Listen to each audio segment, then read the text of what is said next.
My guest this evening is no stranger to controversy. More recently, he's been in the news for losing a 3-year battle against high street auctions, bringing the Alma Chamber Orchestra to South Africa and profiting, some people say, from terror.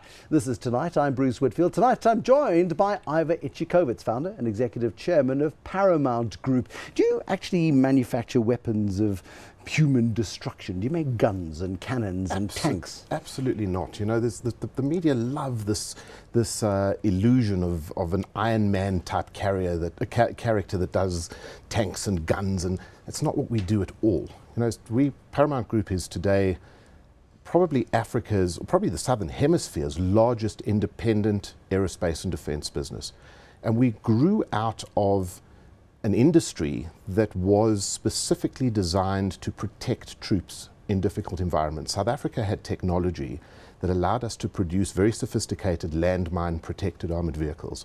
And we grew that technology, and we've today become one of the largest producers of this in the world. So Paramount's business is platform technology. We're in the business of making big military and aerospace systems. We produce no guns. We're not in the business of producing weapons of mass destruction. And I'm sorry, I know people love hearing about this stuff, but it's not what we do. We're in the boring end of the industry. But at the same time, I mean, you create vehicles that allow troops to get into conflict zones. You are part of the global arms industry. I mean, there's no denying that. Absolutely. You know what? The global arms industry is broken into many, many different sectors. And in order for governments, for countries to protect their sovereignty, they have to have the ability to defend or to protect their troops who inevitably have to go into difficult environments.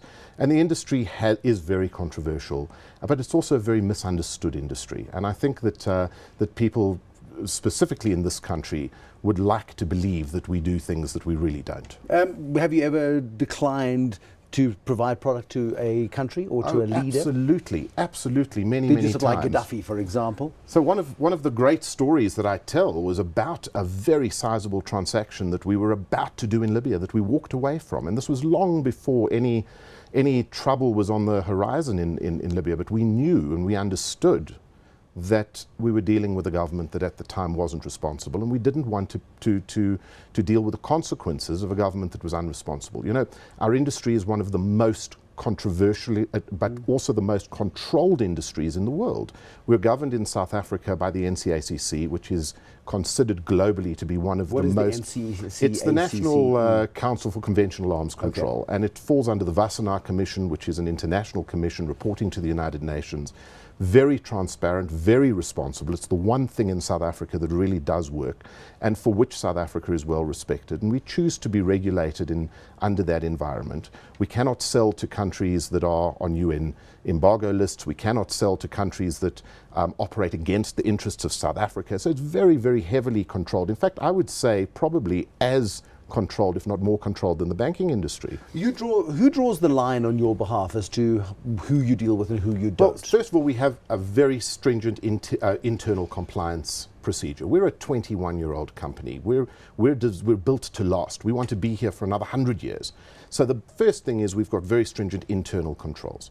Second of all, we're then subject to the NCACC and to South African foreign policy. But in the case of Libya, for example, Libya still wouldn't have been on any kind of NCACC watch list or on any South African watch list. Muammar Gaddafi was a great friend of South Africa's for a long time. You took a value judgment. My gut told me that it would have been a mistake. Who makes that call? So we have a management team who watch these things very carefully. We watch international affairs very, very closely. We plugged into global politics, but a lot of it has to do with gut feel. When you sell a major defense system to a government anywhere in the world, you're getting into a 25-year partnership. And if your gut tells you that that relationship is going to go wrong, rather don't do the deal. So you had done business with Gaddafi before? No, we'd never done business with Gaddafi before. And we'd never done business in that environment before. It was very compelling. It would have transformed the South African defense industry. It was at a time when the industry was very depressed. We could have all have done with the business. But my gut told me it would have been a mistake, and we stepped away from it. And there have been many others. There have been many transactions in Paramount's 21 years that we could have done that could have been commercially very good for us and, more importantly, commercially good for the country. Do you supply the Chinese state? No. We don't Is supply the Chinese. is that an ethical decision, or is that just haven't gotten in there yet? You know, it's not. China is not an ethical decision. China is a competitor. China is a competitor in Africa and in Eastern Europe and in other places where we operate. We potentially have a big opportunity to do technological collaboration with the Chinese. But it's not easy. The Chinese are very independent, difficult to work with. We haven't cracked that nut yet. How much of the IP is South African IP? Because we read books of Walter Isaacson's come out with the latest, The Innovators book, following his Steve Jobs book, and you read of the great innovation that has happened in Silicon Valley and the huge collaboration that has happened in the creation of the internet and the evolution of personal computing. And you look, wow, so much South African talent has gone to Silicon Valley to capitalize on that. Absolutely. We have a sense that South Africa is sort of a bit of an innovation backwater. You know, nothing could be further from the truth. The reason that I wake up every morning to do what I do is because of the incredible South Africans, the incredible Africans that we work with. 100% of Paramount's intellectual property today is developed in South Africa. And we're developing some of the most advanced defensive and aerospace solutions in the world. We're producing stuff that is compatible with the best in the world. We're competing with the British aerospaces of this world and the General Dynamics of this world. Out of South Africa, all South African engineers, young engineers working with older engineers. An incredible example is the ARLAC, the high-performance light aircraft that we've developed. Was that what a replacement of the Bosbok and the Kudu and those sorts of ones? No, this is a replacement for the Hawk fighter. Oh, okay. You know, this is a serious aircraft. Because we sit in the aftermath of the arms deal scandal that we'll never get to the bottom of. It's been covered up quite spectacularly over the last 15 years. If we've got the capacity here, are we going to build our own capacity? We have the most amazing capacity here. There's very little that the rest of the world can do that South Africa can't do. Paramount has the benefit of being primarily export focused. We do very, very little business in South Africa. But that's changing because I realize that the skill, the expertise that we have in this industry, if you take what Paramount has got and you take what our state defense company Denel has got and you put them together, there's very little that we could not produce in South Africa. And this is exciting stuff and it needs to be celebrated. How important is the appointment just this last week of Kevin Wakeford as the chief executive of Arms Corps? Arms Corps, not a manufacturer, it's the procurement wing, if you like. Difficult job, no doubt, for Kevin Wakeford. I think this is a fantastic appointment. And I want to congratulate Kevin and I want to really commend government for taking this step. One of the key components to the growth and development of South Africa and of the African continent is going to be our ability to protect our assets. Nothing could be more important. And to have an organization like Arms Corps that is responsible for resourcing the South African Defence Force, for resourcing the police, run by somebody of the caliber of Kevin Wakeford can only be... Is it your honour hiding to nothing, looking at the allegations, the levels of nepotism and corruption with both the police service and within the military sort of sphere as well? I think he is going into a difficult environment. I think he's going to have a lot to deal with. But he has a track record, he is a strong personality, and I think he'll be able to make this work. And the fact that government has chosen to put a professional into that position also indicates the level of seriousness with which they're taking our security forces. How much of a mess is Arms Corps in? I don't think Arms Corps is in a mess at all. I think that Arms Corps, a lot of what's been going on in Arms Corps has been cleaned up over a period of time. I think they're a competent organisation. There's still some amazing professionals inside of Arms Corps. No, I don't think they're in a huge mess. I think that the aftermath of this arms deal that we so kind of glibly talk about is that it's been very difficult for the South African Defence Force to procure anything. Yeah. And that is a catastrophe.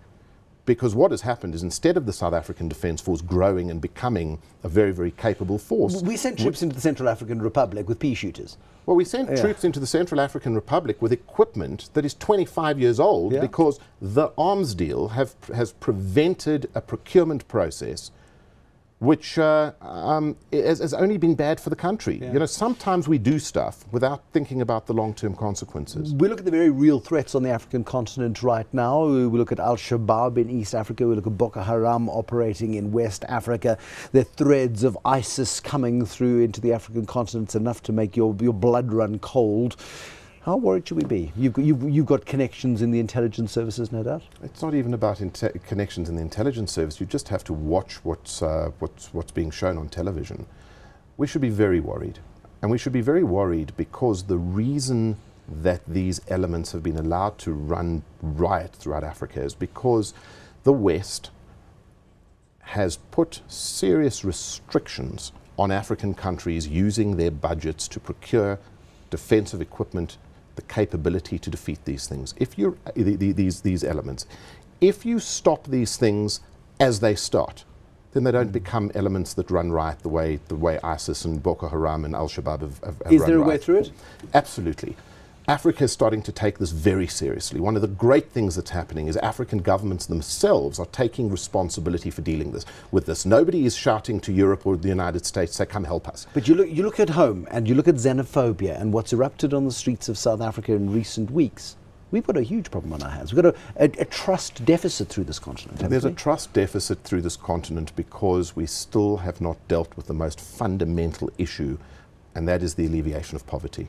Until you alleviate poverty, until you create an environment where people have something to lose, you're always going to have these issues. The benefit we have in South Africa is we have a police force that may not be as well equipped as it should be, but at least it's equipped. Can you imagine xenophobia breaking out in a place like Mogadishu, where the police force has got absolutely no capability? So it is something to be worried about, but there is a way through it. Africa will find solutions to their own problems if they're given the chance and given the support. And South Africa has a huge role to play in that, because we've got the competence and the capability that we have technologically. Ivor Ichikowitz, thanks for coming in. Nice to see you. Thank you for sharing some of the story of Paramount Group. Ivor Ichikowitz, the founder and executive chairman of Paramount Group. Big issues being discussed this evening on Tonight with Bruce Whitfield. Thank you for watching. There'll be more big stories on Tonight tomorrow. Till then, good night and goodbye.